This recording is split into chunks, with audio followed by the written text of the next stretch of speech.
Welcome to part. You're saying, brother. Welcome to part 2 of Great Scott Marcus episode 3. I'm Scott. That one's Mark. I have to switch the text. I do have to switch the text, but I'm new to this, so there's going to be a little flash of my camera here. So check that out. See, I warned you. And we've got the GSM Topic 10 Cloverfield Lane. I might do a realignment of that in the future. I don't know, but I like how it kind of stayed coalesced in their little spots. So, as we said in the last episode of Great Scott Marcus, Mark went the distance, took a day off his real job that actually earns him money, and took the time to watch 10 Cloverfield Lane at the exact same movie time as I had. It was awesome. It was like cuddling, but from a very far distance. And there is something so very weird about this, because ever since I saw the movie, I actually can't believe that I saw it. I actually, like, have forgotten that I actually saw this movie. I was like, oh, yeah, that's what we're talking about in the topic for tonight. Not that it's that wasn't, way, but it's just like... That wasn't a wild frickin' dream? That was real? Like... That was me after Star Wars, for sure, though. Like, I was just like, oh, my God, but... Star Wars... I actually think this movie was of a quality better than Star Wars, because it didn't have... Well, it didn't have all that hype under it. Right, and it didn't play it safe, either. No, so, I want you to start. Take I don't even know where to start. Taste the start. How do I start? How do I start, Scott? God damn it! This is why I'm the host. So I know exactly. I'm really bad at just like putting my thoughts together and just like squeezing out a shot. You were really having trouble there, and I kind of liked watching you squirt. Yeah, no, I'd rather have you start, and I'll chime in on it. I'll there's so much to talk about. Like, this was literally like a dream where you know, it's like, oh, I woke up and I was, abducted, and this guy was crazy, and he was talking about aliens and, you know, like, being attacked by the Russians. And then I got out of his, like, basement, and we were being attacked by Russian aliens. What? For the longest time, I thought, he was crazy, and so did she, which is awesome. But like, the movie was able to convince me that what if he's crazy and nothing's going on? It really kind of put the viewer in the seat of the main characters, which is awesome. So we kind of got our head fucking out of the way. So let's just get right into it. Full spoilers. Duh, that's why it says full spoilers in the title. Warning, full spoilers. 2, 10 Cloverfield Lane is a spin-off, in a way, to what was originally the found film movie, Cloverfield, where it was about some 20-somethings who mostly sucked, and you actually rooted for the monster at parts. Can we actually say it's a spin-off, or is this like one of those things where we're both 90% certain they're related? We'll get to that. Okay. So, that's for later. And then, like 6 years later, this title pops. 3 months ago, no less, like 2 months ago, and it's just like 10 Cloverfield. Here's the trailer for 10 Cloverfield Lane, and I start texting you immediately. I'm like, oh my god, and then it starts playing, and it's just some people like kind of in a basement or under a subway, in a bunker, and it was just kind of like, oh, I'm sorry, this is literally what I'm texting you. I'm like, god damn it, like somebody doesn't know how to name their movie, and then John Goodman is like, no, don't, you'll kill us all. And I was like, I actually have chills right now. Like, so do I really do. and she's looking out of this bunker door in horror, and I'm just like, no way. Like, and then, it shows Cloverfield. They knew exactly what they were doing, and then they do a 10 and a lane. And they did that too in the main title of the movie. Right when it started off, it was like Cloverfield 10 Lane. yeah, and that's, like, you knew, and like people, you start looking it up, and it's by J.J. Abrams, and they were stealthing this movie. Like, let's really start there. How do you do that? Like, how do you keep a movie under wraps for that long? They called it The Cellar. And like that's how they did it. This movie, they're just it's The Cellar, and you know, like it's got John Goodman in it, and it's it's produced by J.J. Abrams, which means anything. Apparently, it means it's Cloverfield. And God, yeah, like could not be more hyped. They did it perfectly. Like this was like them announcing Fallout 4 3 months before it came out, which is exactly what they did. And people were hyped, and you didn't oversee it. It wasn't oversold. The game was done, and they were just like, "This is the release date, hype," and have at it. And that's exactly how I felt. And of course, going into this, it was just like, oh god, they could do the whole like bunker sequence for way too long, or like the build up could take way too long, and it could depressurize, instead of keep building the pressure. And let's get right into that. It didn't. No, it was very well balanced. Like I said, just like the environment that kind of encompassed you. I'm really bad at thoughts and words, but also I'm tired. As we said in the first part, my leg's in pain. Marc is dumb. Marc went and got drunk and had tattoos done and was hit over the head with a baseball bat. I think he said But I wasn't that. drunk while tattooing. That's a bad idea. That is a bad idea. I was drunk yesterday and then got tattoos today. No, I felt like that the entire, let's call it the bunker sequence was wonderful, because right away, you have main character Michelle. I guess we can call her the protagonist. She, right? yeah, definitely protagonist. Like trying to get out, like not trusting this guy, John Goodman, that's apparently trapped her in a cellar.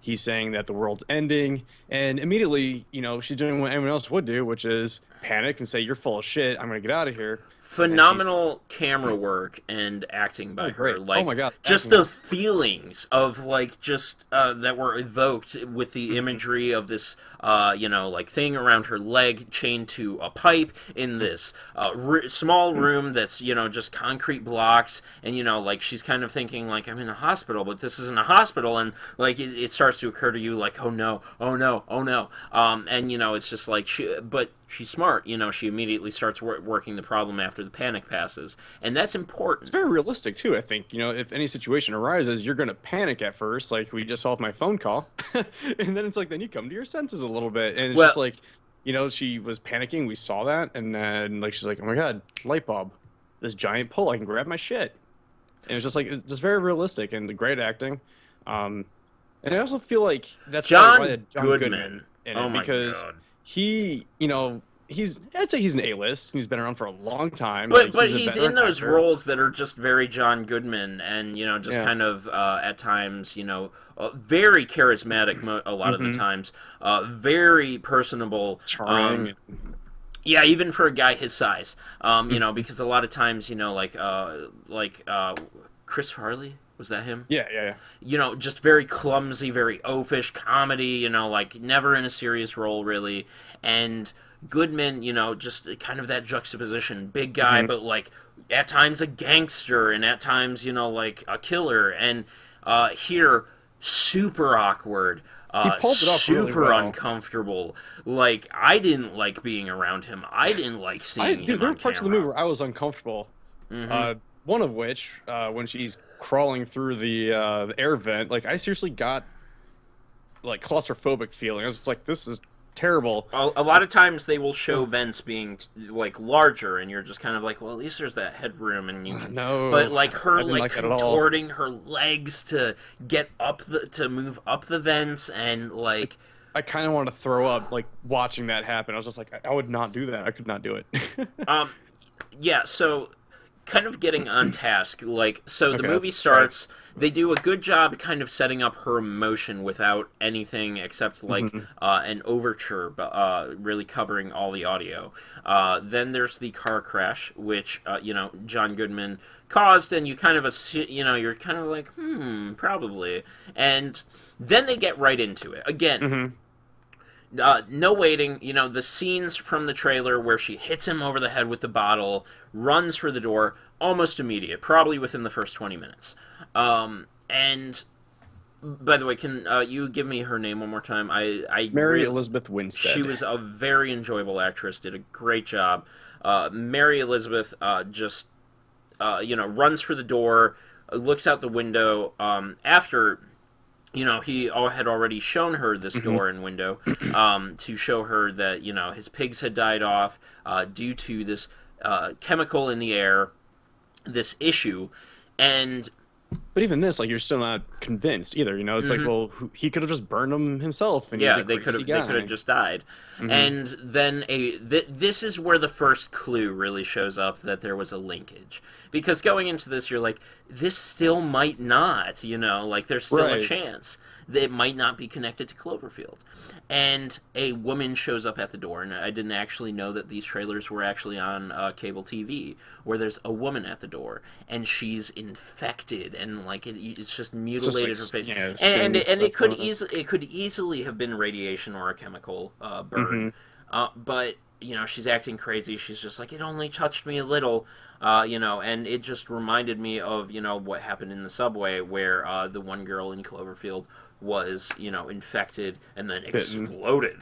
And yeah, like that was the first linkage, and then you kind of, I think everybody in the theater at that point kind of settles in. They're like, oh, here we go. You mean all 12 people? Yeah, I was in a theater with 12 people. You were in with like 6.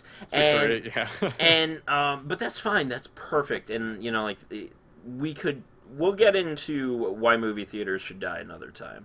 But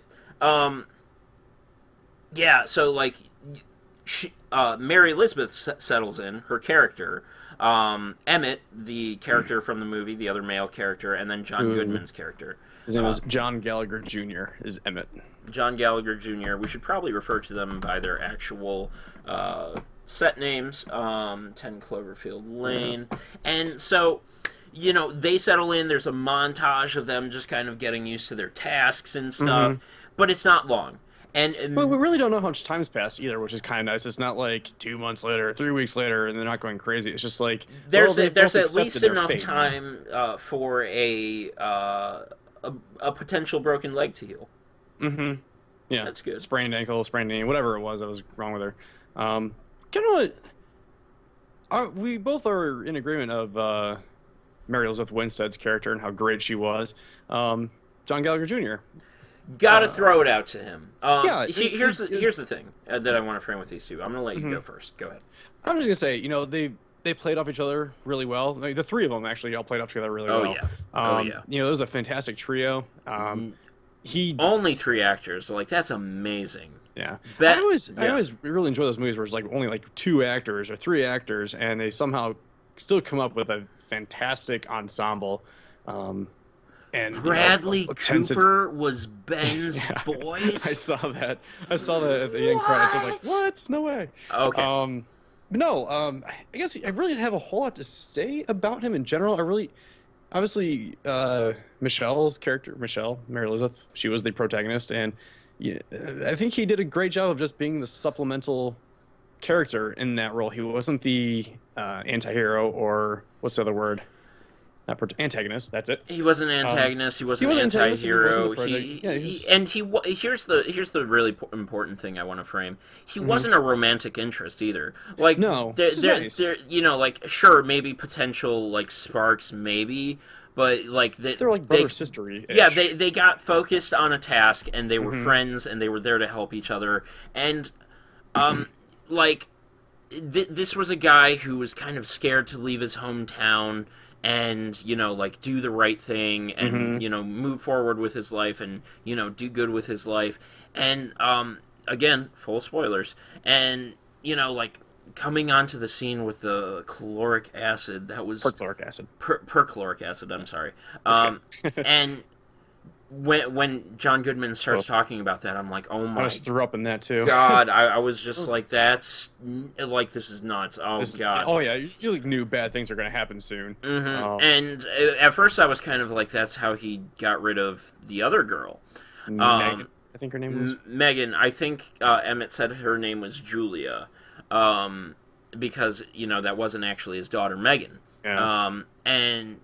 Then I was like, no. And, he starts talking, and Emmett, that was, again, a very well-shot scene where it ended up actually on Mary Elizabeth Winstead, where you know, the gun just comes up on like part of the frame of, but it's on her, and she just reacts, and then, you know, has that like horrible reaction because Emmett died, saving her. And a very powerful character, a very believable character. You know, really goes out to John Gallagher Jr.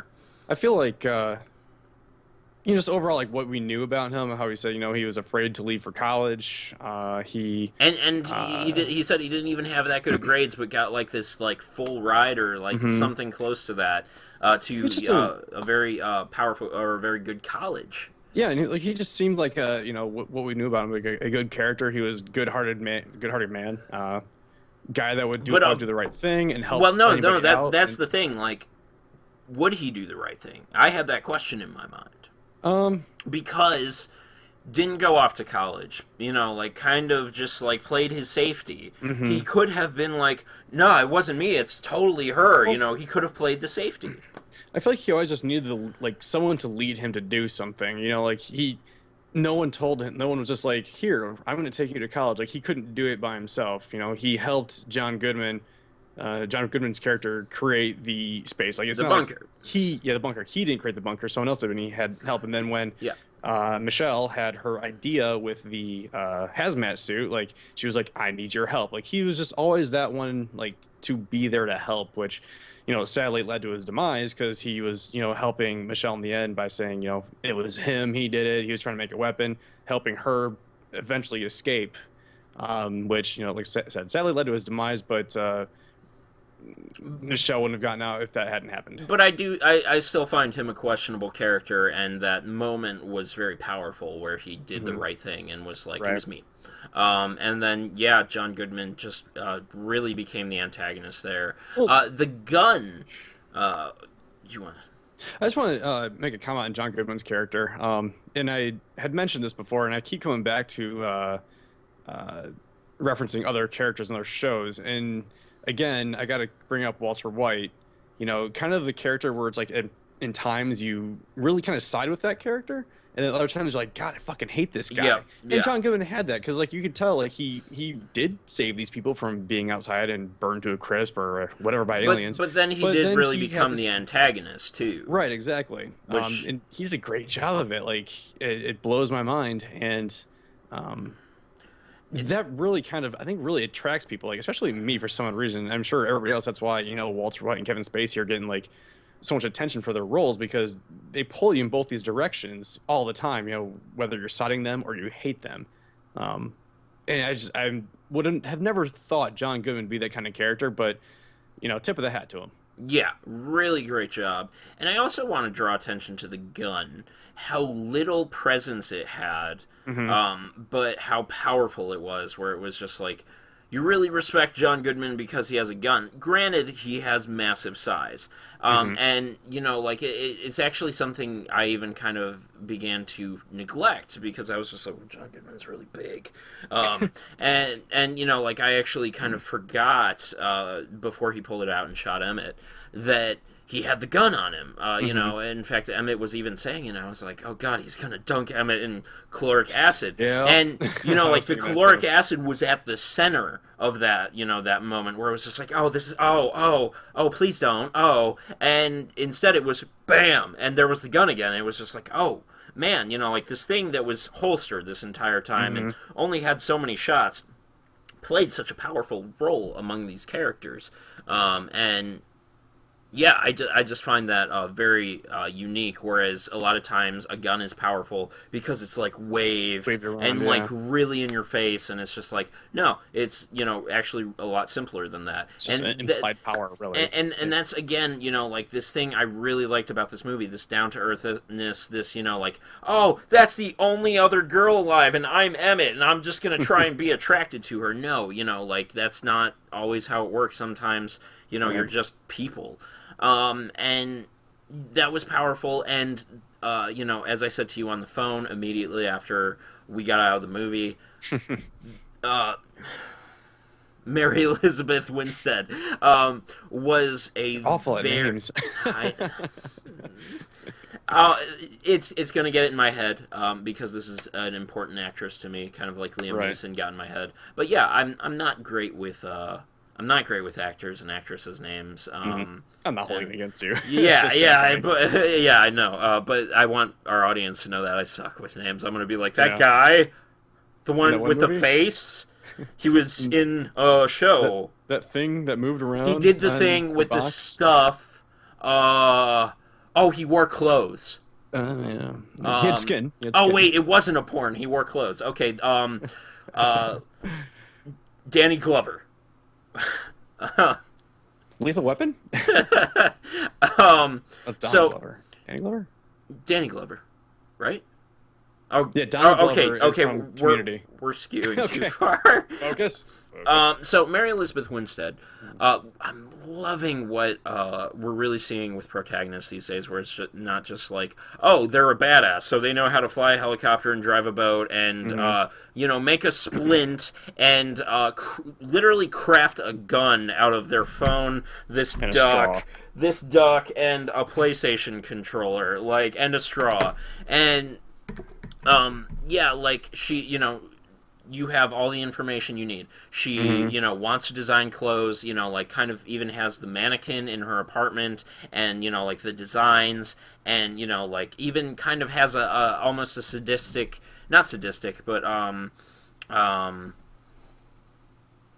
post-apocalyptic twist to it, where she, kind of has this idea of what fashion looks like in that situation. So she has an understanding of, how these different situations, could work when it comes to fashion and the kind of clothing you could wear. And that was powerful because it's the right person in the wrong circumstance with the right set of skills. And that's why she gets out of it. Not because she's like, I'm tough and I'm badass and I'm just going to punch John Goodman in his fat head and take his gun. Well, she tried that earlier in the movie too, like halfway through when they're at the dinner table and she hits him with the bottle. And it's like that clearly didn't work. You need to be more inconspicuous and she still had this femininity to her, where it's like, as a girl, you typically have a bit more of a panicked reaction when you're getting a phone call while you're in the middle of a recording. Oh, I'm sorry. Where she wakes up in the cellar and it's just like, shit, wait, focus up, I got this. And I was even thinking to myself, like, okay, so I, probably, I typically try to run myself through, a scenario, but obviously you can't do it perfectly because you've never been in it. But, it's just like, okay, stop panicking, focus, and that's what she did. Fucking. But, stop fucking. Very feminine but very powerful character. Really love that, especially as someone who, wants to write that kind of character someday. And shall we? I just got one thing to say. About her character and how you mentioned, she was a fashion designer, aspiring fashion designer, and how ultimately that ended up what saved her. And I think that is captivating too, when ideas kind of come full circle. Between that instance and then there was that bottle of scotch that was left in the truck. I feel like some people can probably say, like, oh, it's a little circumstantial, but I feel like on a very broad level, that's the only story worth telling, because they will die otherwise. Well, personally, like a lot of people, I think, in a broader scope, think things happen for a reason, and it's just like she's this female character and fashion designer happened for a reason that she can design a hazmat suit to get out of this situation, and it happened, and then in the end, it's like The Martian. That story is. Seen it yet. I'm not going to spoil too much, but that story is only told because Mark Watney, Matt Damon, could only get so far as someone who understands how to grow crops in extreme environments or in extreme circumstances. If they left a mechanical engineer, he'd be like, okay. And they don't have guns on Mars, so we couldn't do that. Five-minute movie. So, these things only exist, these stories only exist because the right characters are in the right circumstances. It's not because The Rock is a badass and knows how to punch earthquakes. And so, let's get to it. The movie is named Cloverfield. She gets out of the cellar, and you're just like, okay, here we go, finally. And again, I want to emphasize that, like, yes, they didn't stay in the cellar too long. It wasn't like 90% cellar, 10% outside of the cellar. It was basically about 80 to 85 cellar, and then the rest was outside. Very beautiful, the contrast between the awfulness of humanity and the awfulness of a species that would want to invade and attack. Yeah, she gets out and she's just like, "You've got to be kidding me." I like that, and then at the end she's like, "Fuck!" Like, that's what everyone would be thinking the entire time. Just like, "Fuck this." Yeah, this is dumb. Yeah, so she gets out, she gets on top of the truck, and there's a fucking spacecraft floating way in the distance over these corn crops, and man, what still kind of blows my mind is how technically we really don't know if they're related, because so here's the argument. If anyone's seen the first Cloverfield, you don't see the Clover monster. I think it was dubbed the Clover monster or Clover, whatever. You know, the same creature that's taking over New York, you don't see that happening at all in 10 Cloverfield Lane. It's just an alien species.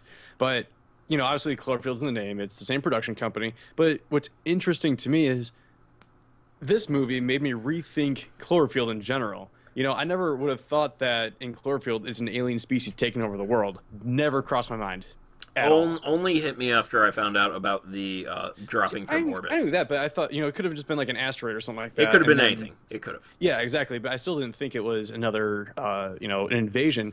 And for a sequel spin-off movie to come out and make me rethink the original, like, this ties into our earlier topic of movie franchises. Like, this, if this is a franchise, like, holy fucking shit. They're killing it. Yeah, in the form of movie making, I'm not sure how the numbers are speaking for this movie, you know, box office wise, but you know, for we gotta wait till like Monday.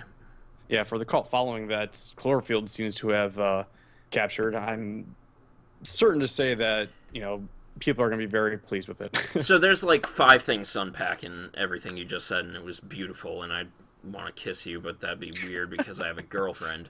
And you have actually just proud women. to actually get all my thoughts out, and my mouth kept up with my brain during that little spiel.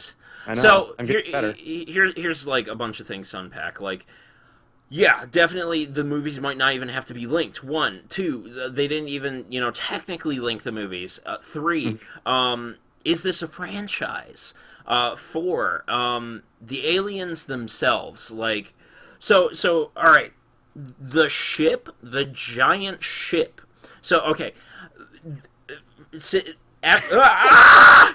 Your brain's not working anymore. You took all the power.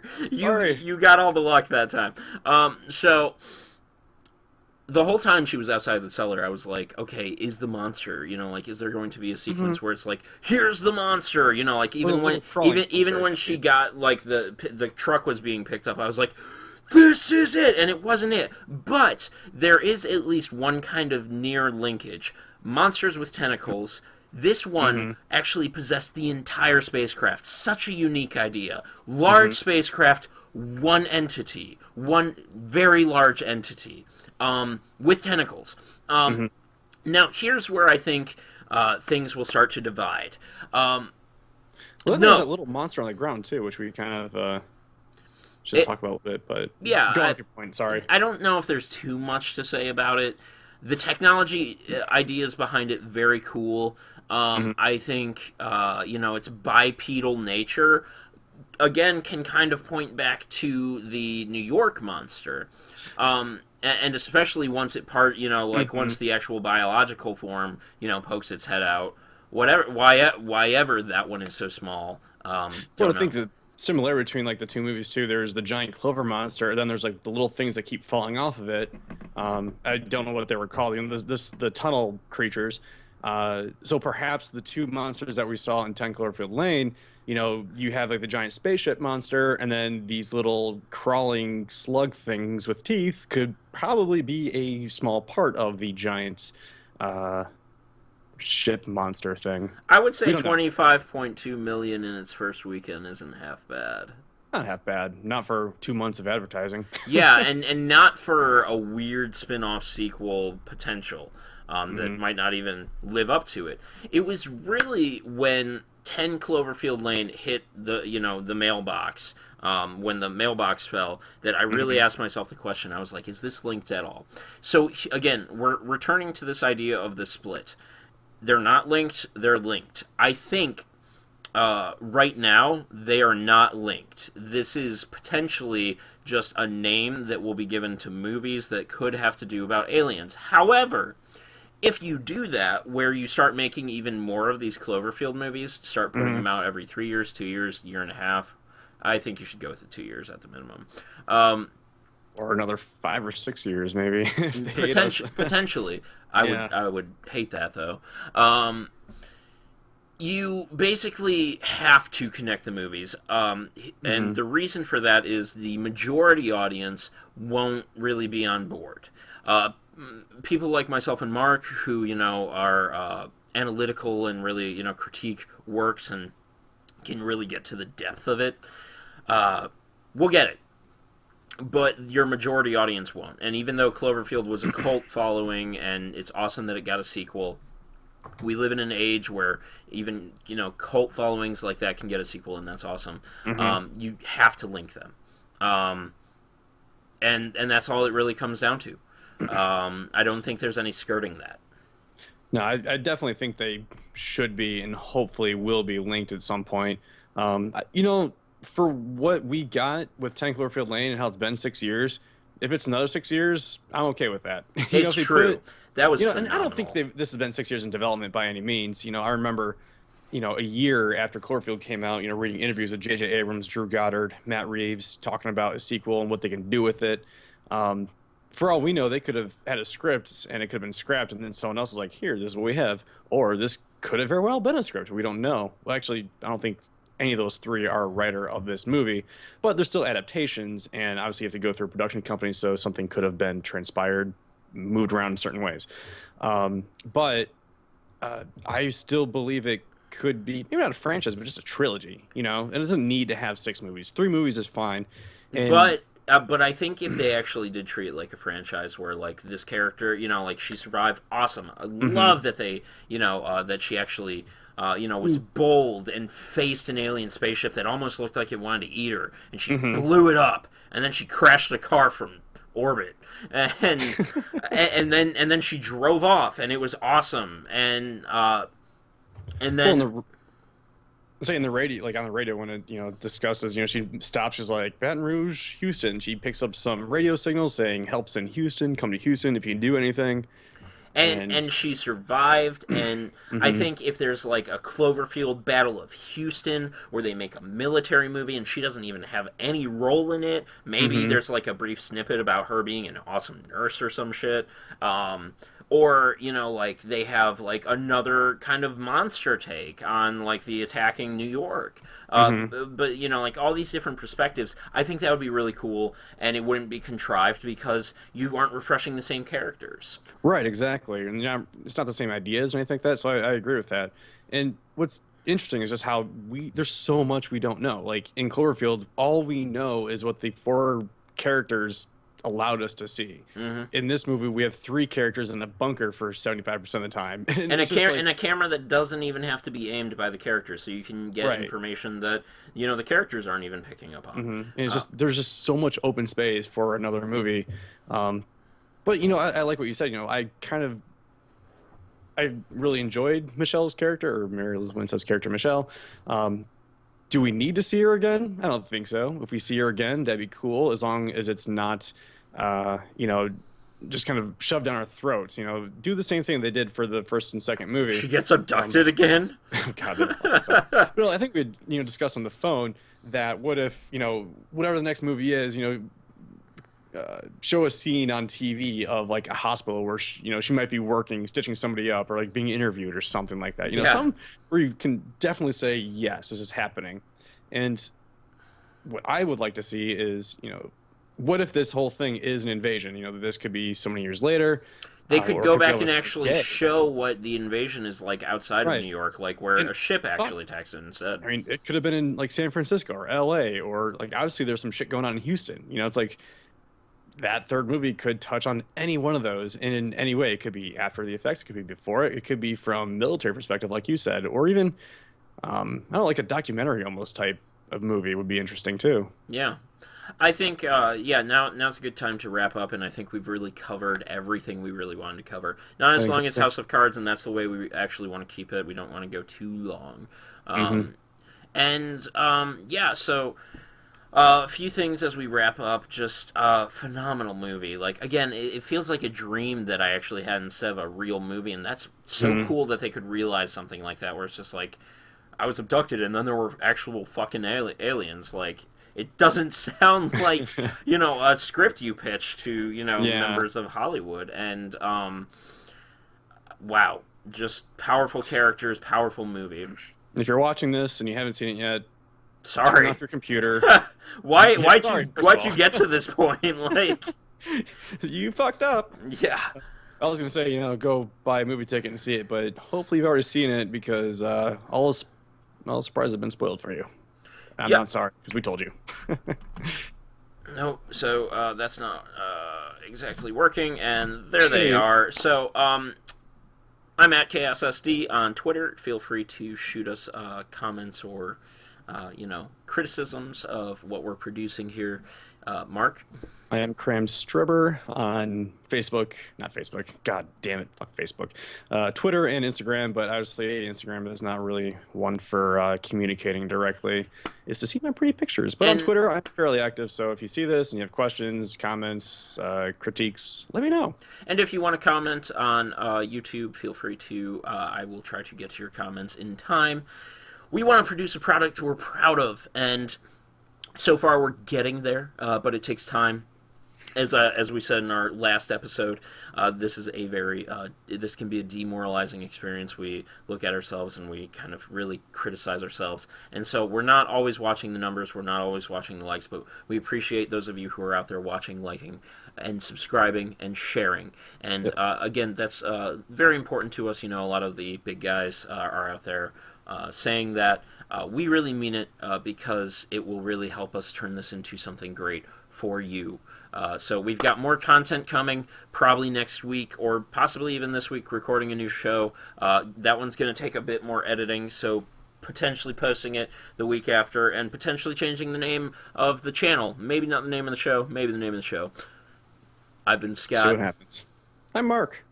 And this has been another episode of Great Scott Marcus. Thanks for watching. Peace.